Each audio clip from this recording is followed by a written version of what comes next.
j'avais envie de vous parler du dernier roman de Marie Pavlenko, Et le désert disparaîtra, qui est paru en janvier 2020 aux éditions Flammarion. Donc c'est un roman jeunesse, mi-dystopie, mi-fable écologique.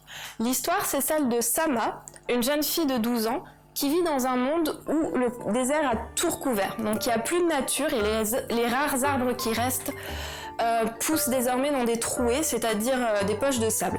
Et du fait de leur rareté, les arbres sont devenus une monnaie d'échange. Il y a donc des tribus de chasseurs qui parcourent le désert à leur recherche pour pouvoir vendre leur bois contre des bouteilles d'oxygène, de l'eau jolifiée, des aliments chimiques.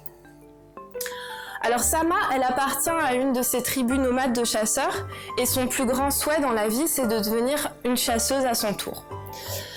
Mais évidemment, dans le monde du futur, le patriarcat est toujours d'actualité et la chasse est réservée aux hommes. Alors un jour, Sama désobéit et se met à suivre les chasseurs dans le désert. Elle va accidentellement tomber dans une trouée où elle va se trouver nez à nez pour la première fois de sa vie avec un arbre vivant. Vous l'aurez compris, c'est un livre qui parle d'écologie, de féminisme aussi, et qui en cela a une forte résonance avec l'actualité. En effet, le monde désertique dans lequel Sama évolue, on a oublié ce qui était naturel, ce qui était vivant. C'est un monde qui pourrait être le nôtre dans quelques années si on ne fait rien.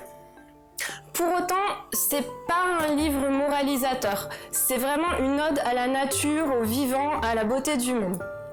C'est un roman universel par les thèmes qu'il aborde. Alors il faut surtout pas s'arrêter au fait qu'il soit classé jeunesse, parce que si l'héroïne a 12 ans, ça parle vraiment à tout le monde, aussi bien aux enfants qu'aux adultes. Et ce qui fait la puissance de ce récit, et le fait qu'il puisse être lu par tous justement, c'est que l'autrice Marie Pavlenko a une plume extraordinaire. C'est un roman d'une poésie incroyable, c'est tout simplement magnifiquement écrit. Alors petit bonus non négligeable, les éditions Flammarion ont souhaité produire le livre de la façon la plus écologique possible. Donc c'est un livre qui a été imprimé en France en utilisant de l'encre végétale et des papiers certifiés PEFC pour la gestion durable des forêts. Donc c'est un beau livre dans tous les sens du terme et ça a vraiment été mon coup de cœur de ce début d'année.